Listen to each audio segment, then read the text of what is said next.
कर्नाटका की। कर्नाटक चुनाव के लिए प्रचार खत्म हो चुका है। वोटिंग में महज एक दिन का समय बचा है। राज्य की 224 सीटों के लिए बीजेपी और कांग्रेस में कड़ा मुकाबला है।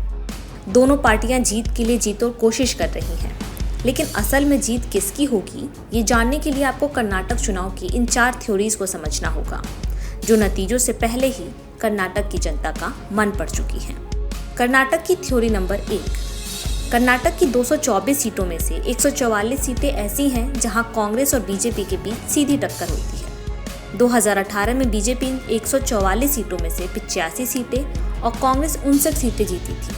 ऐसे में सवाल उठता है कि अब की बार आमने सामने की टक्कर में कौन ज्यादा सीटें जीतेगा। क्या बीजेपी के सामने कांग्रेस बेहतर प्रदर्शन कर पाएगी?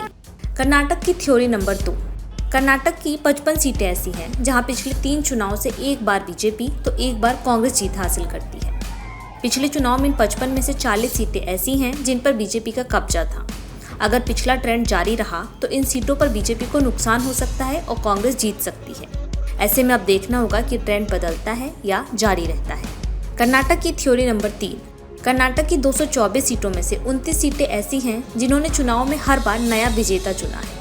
ऐसे में देखना होगा कि अब इन 29 सीटों पर जीते उम्मीदवार किस पार्टी के होते हैं। कर्नाटक की थ्योरी नंबर 4, देश में पिछले 13 महीने में 17 राज्यों में चुनाव हुए हैं और 13 राज्यों में सत्ता दल की वापसी हुई है, यानी जिस पार्टी की पहले से सरकार थी वो पार्टी सत्ता पर वापस से काबिज हुई है। इनमें से 13 राज्य ऐसे हैं जहां बीजेपी या बीजेपी गठबंधन की सरकार की वापसी हुई है।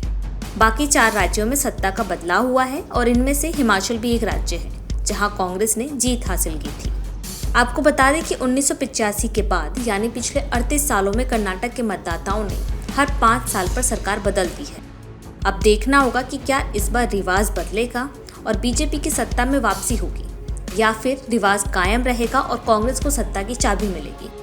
कर्नाटक का चुनाव बीजेपी और कांग्रेस के लिए इसलिए भी अहम है क्योंकि 2024 लोकसभा चुनाव से पहले कर्नाटक का चुनाव सेमीफाइनल माना जा रहा है।